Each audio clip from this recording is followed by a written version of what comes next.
you. Listen, I was so mad that I never actually got to karaoke on that trip. It is one of my true joys and loves in life. Yeah. Are you going to Pantheon? I am not. No, I don't. I think we went to we had the EOS conference a week after. I went to that, and I have no comp. Oh, that's not true. I'm going to LeadCon. Ooh, I'll tell you what, that would be a really good conference for you guys. It's put What on. is it called? Let me Yep. write it down. Yep, it's called LeadCon. It is in Cleveland. It is hosted by Tony Hoty, and it's Hoty. Who's a big host, but really in like lead gen, canvassing, the front end marketing side.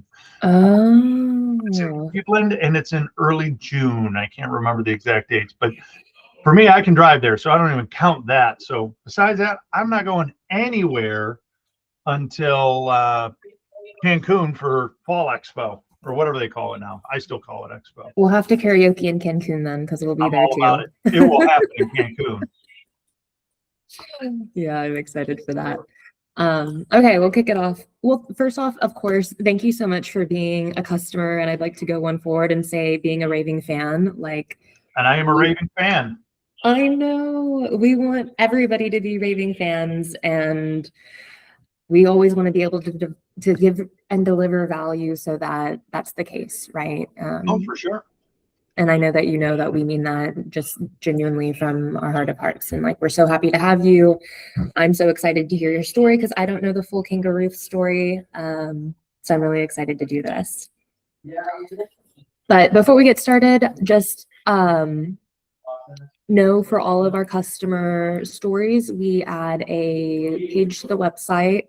Okay. And a backlink. Let me see if I can share that with you. I'll Slack it to you, and if you want to pull it up, you can. Just as a thank you to you guys, and so hopefully we can. Hey, that is huge, and it is appreciated because anytime those types of things happen, I know it makes an impact for SEO and whatever you want to call the AI search. Most people, I think, are saying AEO now. Exactly. Yeah, exactly. And so we'll do that for you guys. Where's the chat in here? Chat is somewhere in the bottom normally. And I'm just slacking you the Baker Brothers link. And so it'll look just like that. If you want to open it up, it's a title, you're linked in the title. It tells about your transformation with ScheduleBot, what you guys do, where you're located, how to book with you guys. Love it. Love it, love it, love it.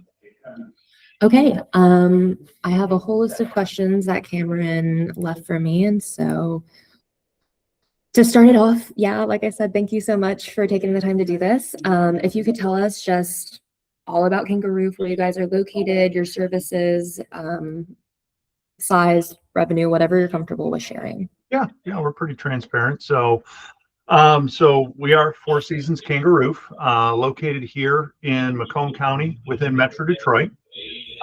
We are very proud. We're celebrating our 20th year this year. We were founded by my father, Bill Sr., originally just as strictly a commercial roofing contractor. And my joke is always, because roofers have such horrible reputations, he had a bunch of friends and family who would always beg and plead to do their residential homes. And eventually it grew to a point where we kind of had to make the decision, we're either going to do it or not. The expression that probably isn't public appropriate is we had to shit or get off the pot, right? And right around that time is when he had come across Certain Path, and I think those two factors kind of marrying into one another is what allowed the team to say, yeah, we're gonna do residential. That's also when we adopted the DBA Four Seasons Kanga Roof, because once you hear it, you just can't forget it. And as the marketing guy, I wish I could take credit, but I just can't.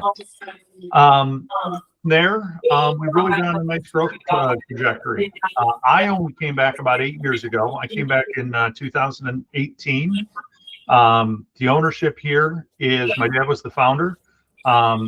I don't want to say current, but maybe that's the best way to say it. Second generation is myself, my brother, and a third gentleman named Brian Neaton, who made an agreement 8 years ago to purchase the company from my father.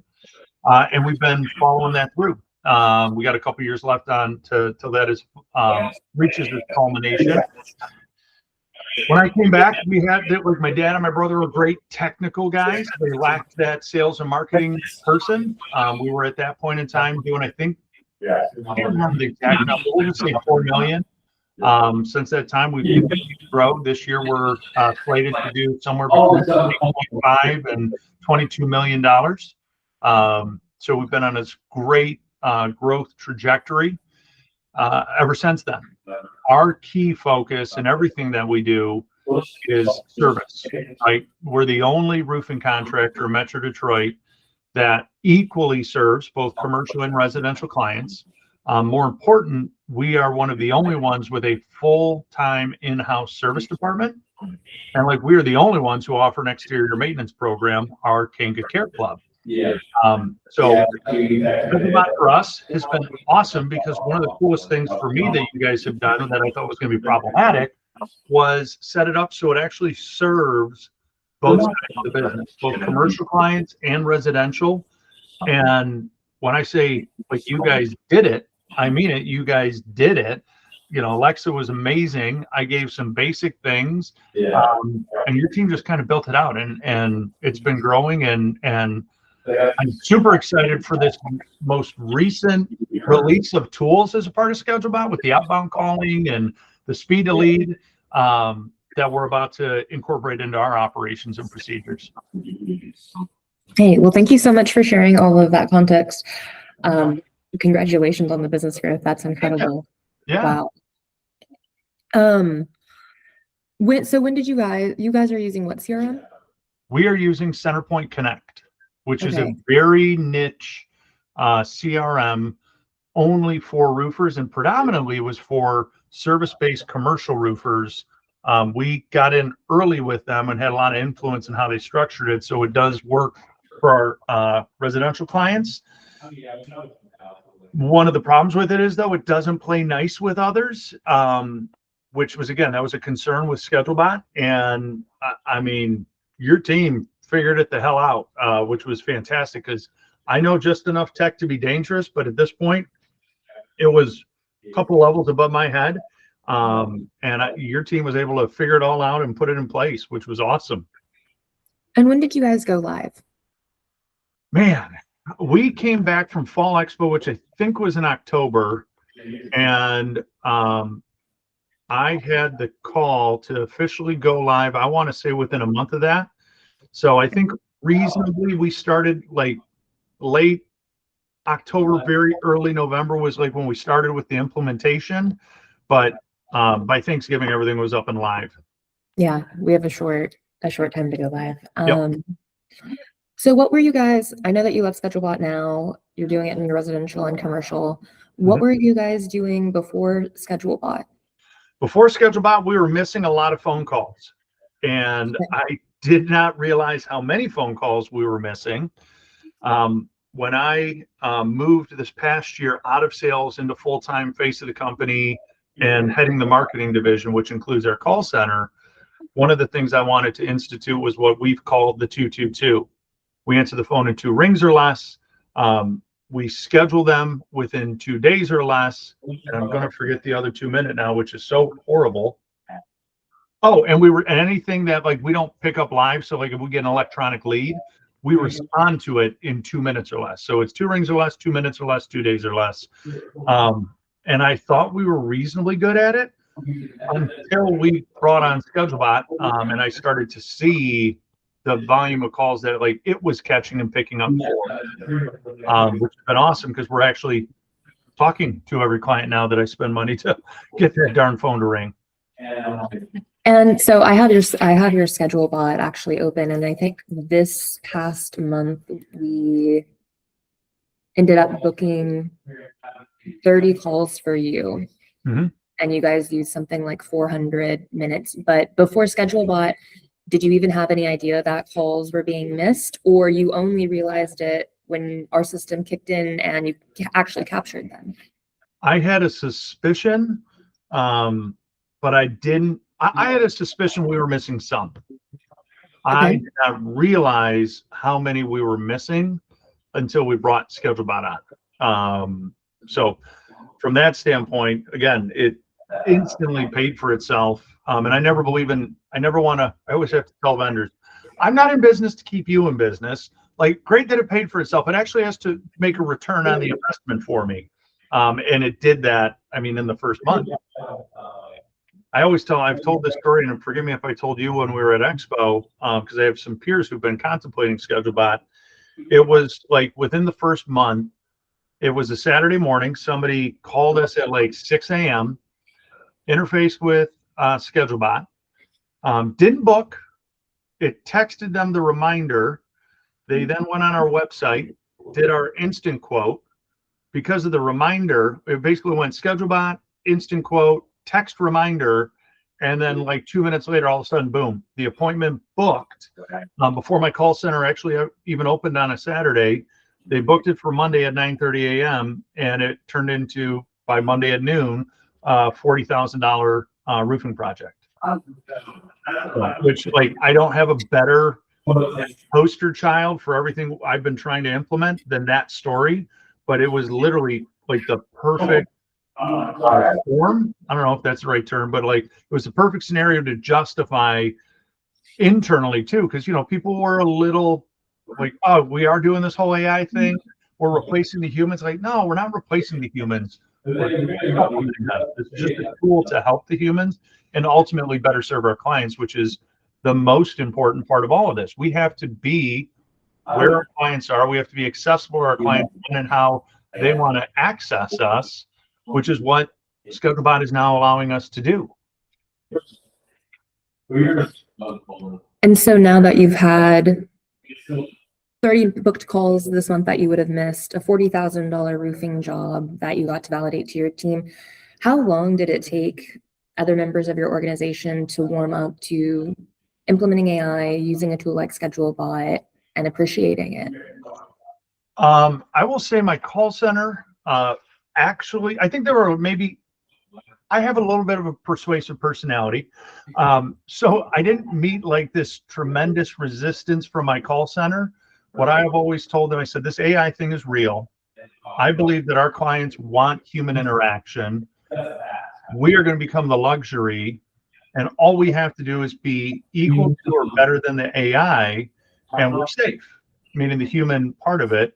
And very quickly, once they started to see the amount of things that they even were missing, they thought they were doing a great job, and they were certainly working hard and attempting to do a great job. Once they started to see the missed calls, the missed opportunities, and the stuff coming in overnight, they got on board very quickly. Now, what it's forced is we're getting more leads in. It's putting more pressure on the outbounding, trying to talk with the people that maybe didn't ring the phone, because we got the lead through Angie, or it came through a chat with the ScheduleBot, but they didn't actually book right then. We got to call now and try and book them. And because of the volume, my team's struggling to meet the outbound needs. So this is where like the next phase of products you guys just rolled out, they're actually not resisting it. They're like, yeah, let's bring this on. We need to like do this so we can call the ones we have to call, like that need a human call, but we have this other tool to make sure we're at least staying in contact with them, because we just physically can't keep up. So they've actually kind of, I don't want to say 180, because I don't think it was like opposition, but now my call center manager, like, they're on board with it. And I think they're realizing the more leads we capture, there's work to go around the call center for everybody. The AI, my CCRs, like, there is so much to do, and it's so important, and the speed is so important that they're going, no, this is just a tool to help us to really serve these clients and get back to them right away before they call somebody else and they happen to talk to somebody and settle for a lesser contractor that we end up having to serve through our service department in 2 years or 6 months because they went with the low price or the guy who was just convenient and good enough. Yeah, absolutely. So since your call center and also, I mean, your website, we ended up booking 80 jobs for you this week or this past month. Is it changing anything that you're doing in regards to your marketing spend? Here's what it's changing because there's a lot of work now that we're being forced to do on the back end because we're actually capturing every single lead. It's forcing us to reorganize workflows on the backside. As I told my team, there was not a glitch with ScheduleBot, but because of how we were importing, we didn't realize how many leads we were really generating because now everything's automated and goes right into the system. And we're going, oh man, we may actually need, in spite of having ScheduleBot, we may need one more human. So it's actually forcing us, and I'm looking at it going, well, do I want to spend more to generate more leads, or do I want to, I'm going to have to spend more, or do I want to spend more making it into human investment so we take better care of what we already have, right? And that's where my preference always is, take care of my backyard first before we start looking over the fence at what everyone else is doing. And we have a lot of room to grow there. And I think ScheduleBot has provided us a tremendous amount of data and is going to be a really nice tool for how we take care of that backyard and build that moat around our clients and our prospective clients. Okay.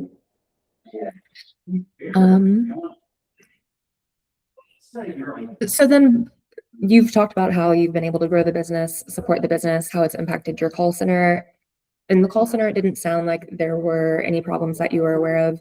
What made you want to get a tool like ScheduleBot Live other than certain path? Like, did you have a specific business pain? Did you just want to be on board on the AI train? I would say it was the perfect storm of, yes, interested in AI. I knew it was coming. As I had moved into full-time marketing and I don't want to say PR, but face of the company duties, doing like the big relationships, that fun stuff. I was quickly realizing how important that very front end of the funnel was, where the call center is, right? Everything from like, okay, we got the lead, what happens next? I was increasingly realizing like, no, we don't need more leads, right? We need to care for what we have. And then when I was at Expo, I think it was Gus. I think Gus was the one who spoke about it. Maybe it was Jimmy. I can't remember who.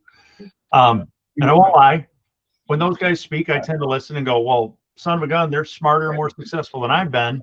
If they're that passionate about it and think it's that good of a tool, I probably should listen to them and do it in conjunction with, too. We did have a after hours remote answering service that I was not in love with. I wasn't happy with. It was I was already spending with the remote center. It was basically a dollar for dollar wash to drop them and bring on ScheduleBot. And I went, hey, if this is going to allow people to book right through the website, which I had wanted, right? We didn't have that online scheduling system very well. Plus, we get the after hours calling. Those two things for me alone, I'm like, yeah, if Jimmy and Gus do it, it's going to fulfill a need that I'm not, like, we were servicing, but I wasn't happy with how we were servicing. And it allows me to start to dabble into the AI and understand it. Let's roll the dice. I said, worst case, we do it for 2 months, 6 months, and then go, oh crap, it was the wrong decision. But let's at least be proactive and thoughtful in it. And that I've made this year. And it was the right decision. Do you happen to have any numbers on hand for revenue that you've been able to generate through ScheduleBot? If you've, as the ex-marketing guy, how cost per customer acquisition has changed, cost per lead has changed. Do you have any of that data that you can share with me? So here's where we're failing in my department, which is on the back end of like ScheduleBot. We have this as one of our rocks that we need to do, and actually have assign somebody either daily or weekly to go back into ScheduleBot and update. So I don't have anything that I'm going to say, a number that I'm going to be able to point to and say this was this. What I can tell you is the lead volume, as far as total leads generated this year, is up well over 20% year over year. Can I directly attribute that to ScheduleBot? No, it's definitely a factor in that, but it's allowing us to care for those without having to spend more than what we budgeted for, right? It's allowing us to achieve that growth. And yes, within about 2 months, I better be able to answer that question because it's driving me nuts. And I now have the team in place, so that's one of their rocks that they. I want to see that data very soon. Okay. Is that something you would be open to sharing once you get those numbers in? Just Yeah. because Yeah. people love the numbers, right? I mean, that's how Oh, you yeah. prove the ROI and all of that. What I can tell you, here's a number I can tell you. ScheduleBot has my goal, 2 minutes or less response time. ScheduleBot has allowed us to, we used to never even smoke it, like never even touch it. We'd get smoke out of the water. ScheduleBot has allowed us to consistently meet that 2 minutes or less response time challenge. So really with everything you're saying, Bill, as much as it's had an impact on your business, if I'm hearing you correctly, what you care most about your interactions with ScheduleBot and ScheduleBot's interactions with your team is that it's helped you to provide better customer service to your potential clients. 100%. It's, I can't afford necessarily, I haven't figured out yet how to staff 24/7 kangaroo team members answering the phones. And with the way the world is changing, people don't need my team just from 8 a.m. to 6 p.m. Monday through Friday, right? People are working 2 jobs. They're dealing with these things at 8, 9, 10 o'clock at night or later. And what ScheduleBot is allowing us to do is be responsive to those clients, regardless of what they need and when they need it. Because like working with Alexa, if somebody needs emergency dispatch service, we were able to set it up through ScheduleBot that the AI says, hey, don't worry about it. We've got you. And it immediately sends an email and a text message to my service manager. So he can call them back and go, hey, tell me about what's going on. I'm going to get 2 technicians out there, even, if it's after hours, if it's the weekend. And I know that's a small thing, but being able to do that, yes, will we make money because of it? Absolutely. More importantly, we're helping somebody in their time of crisis and preventing them from calling a lesser competitor in my market that may rip them off, may not do it right? That's the real fear. Because I hate when my team goes out and then we hear, well, I've already spent blank trying to get this fixed. And we're like, why didn't you call in the first place? So it's allowing us truly, what I love best is better serve our clients. Amazing. Just a couple more questions. I know that we're kind of reaching the end. Do you happen to know what your conversion rates were before coming on to ScheduleBot? Be that online call center, you realized you're missing calls?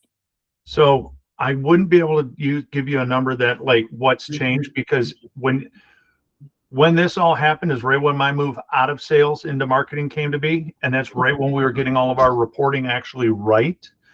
But again, what I can tell you is we beat, for the first time ever, we beat our appointment goal. Like we always care about, like I don't even necessarily care about how many leads came in. I care about how many appointments we've set. We have a weekly, monthly, quarterly goal. For the first time ever in the first quarter of the year, we beat all appointment set goals for the entire first quarter. And we just did it again for the month of April, right? So I don't think we sniff that without having this tool in place. And that was your first time hitting it from the inception of the business for the past 2-3 years? Probably the last 2-3 years, because we didn't even look at that number before then. Yeah. Amazing. Well, okay, so you achieved and exceeded your goals. We did that. We have after hours and overflow calls. Your CSRs, we touched on this. I think I already asked this up, but any changes on how you're spending marketing, ads, money in the business that you have more consistent lead flow coming in? I think it's the consistency for me. We're seeing the leads come in. Just the fact that my call center comes in and, hey, we walk into a board that added 3 appointments overnight that we didn't have to do anything to. All we're doing now is confirming the appointment. It's allowing us, again, because we are trying to grow. So it's not like it's preventing me from spending, but I think it's allowing us to be thoughtful and strategic in our spend, where in the past I would have to be so reactive and go, oh crap, I need 5 more appointments this week. We're now looking at it going, maybe we like, and we did this recently. I literally shut off the lead aggregators for about 4 days because I went, I don't want to book any, like, unless they're just organically finding us. I don't want to spend any more money booking appointments because we're a week and a half out. If we're booking a week and a half out, our cancellation rate is going to go through the roof. So it's definitely allowed us to be more strategic in our spend and in the deployment of our man hours to really meet our goals. Okay, and then how frequently are you actually filling your dispatch board for the next week and being able to have that security? We have not had a full board since the first week of March. All right, so after about 6 months of being live on ScheduleBot. Yeah, and that has way more to do with Metro Detroit. And January and February are Arctic cold. Like, we literally shut the business down for a week and a half. It was so cold in February. It was too cold to get anything to leak. So, I mean, as soon as the weather turned at all, people were calling us, booking, and we have had a full board literally for, going on 2.5 months. Okay. And for another home service business owner who's going to think about maybe implementing ScheduleBot and then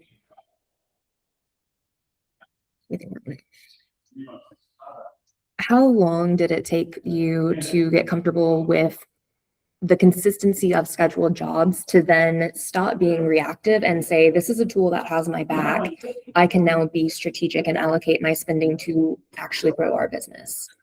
I think I'm a quick adopter and implementer. I think the better case study would be in my actual call center, where as we've been working on, follow-up outbound calls, they no longer fear if they're on the phone with a client and the phone is ringing, it's okay. Like, they finally got to a point where Kanga Carol from ScheduleBot picks up and they have confidence that the ScheduleBot's going to take great care of them. They're either going to book it or we're going to, as soon as they're off the phone, they're going to have the message from Kanga Carol saying, hey, give them a call. This is the one thing that they still need to do. That, I would say, has only been probably in the last month. And I still think that had a lot more to do with just human beings. For 19 years, it was, if the phone's ringing, we dive, right? And now it's, no, take care of the person you're on the phone with, really serve them. Kanga Carol's got it. If the phone does ring, don't rush the experience of the person we have. Let Kanga Carol handle it. And if they need you, as soon as you're off the phone, they're going to be there waiting for you. And I think that's been in the last month. And in the call center to operate more efficiently too. And probably better served because they're not rushing when they hear that phone ringing. They're just like, oh, it's okay. If they're on the phone with Mrs. Smith, they're really listening and helping Mrs. Smith. Yeah. Okay. Just a couple more things. If you were explaining ScheduleBot to another home service owner, what would you say? I would say it's the equivalent of the Amazon one-click buy.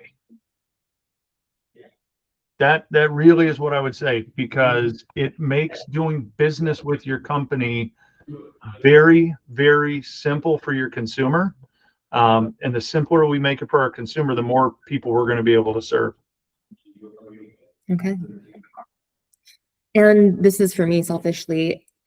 I talk to a lot of home service owners and they're just not interested in AI, or they don't want to make a change. What could you tell somebody to really get them interested or become open-minded to it? My answer would be, do you want to be right or do you want to win? If you want to be right and prove yourself right that AI is evil or you're holding out for this virtuous reason, God bless you. I care more about winning. An old Certain Path coach told me a long time ago, it's your moral obligation. If you really believe in your business, it's your moral obligation to sell every roof to every client you come across. And that's always stuck with me. It's a core belief I have about why I think we need to grow as big as we possibly can. And I care more about winning, because if we're winning, it means we are actually going out and living out our moral obligation to help every single client. I don't have to love AI, but if that's how my consumers are comfortable and want to be communicated with, and it allows me to serve them better, I'm going to subjugate my prejudice against AI and use the tool that my consumers are saying they want to use, or at least in their behaviors are saying, this really works for me. So I think most owners, check your ego. It's about serving your clients and it's about winning for your team. And if this is a tool that lets you do that, I think you're being selfish if you don't consider it. Okay. Little last bit about permission and assets. Are you okay with us using your company name and logo on our website? Yep, Do you absolutely. have a branding photo that you want to send over? Yeah, we have a couple I'll send over, and then you guys can pick whatever you like best. Okay. I'll have either Jeremy or Ashley from my team send those over to you. Do you want me to send Okay. them to you or to Cam, Alexa? Do him to Cam. He does all the website stuff. Do you have a headshot of a leader? Maybe you're the face of Kangaroo that you'd be comfortable? Yeah, I'll send you my headshot, but we also have one of the leadership team that I'll send over to you too. Perfect. Because I was like 60 pounds fatter then, but it does have all 4 of us in there. Okay. And then just if you have a link that you would prefer for our backlink, otherwise we'll go to your normal homepage. Yeah, just to www.kanga-roof.com. Okay. And then would you like to review the content before our customer story for you guys goes live? I probably should. My instinct is no, I don't care, but I should review it. So yeah, I would like to, but I'm sure whatever you guys do is going to be fine. Okay. And that was it. Yeah, I think that was it. Cool. Well, thank you so much, Bill.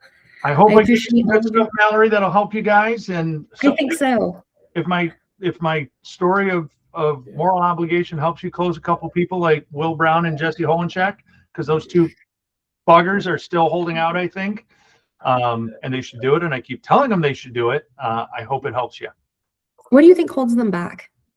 They're wise, and I haven't been able to crack why Jolyn is so, and Ashley are like so scared of it, but they are, and I don't know what it is. It doesn't make sense. So I Do their wives like do the call center, or they act in the business? I know, yeah, they're both active. I know Ashley is more active and she's more on the administrative, like office side of it. So I genuinely, because like I talked to them for a while at Expo, and my guys, it's the stupidest, simplest thing you can do. And that's when the first text reminder was live. Like that wasn't even a part of it back then. That was before any of the outbounding and the speed to lead stuff was live. I'm like, it's gonna like, and I don't mind if you tell your team this, like we were looking at Avoca for a couple things. We literally had our call with Alexa just because I brought on my marketing ops manager, and she started to show me all this other stuff. I'm like, oh, we can stop everything with Avoca right now because we love ScheduleBot. It's in place. The team is amazing. Like we're just moving forward with this tool. So it's replacing other things that could otherwise cost me money. What exactly did Alexa show you that proved our value over Avoca's?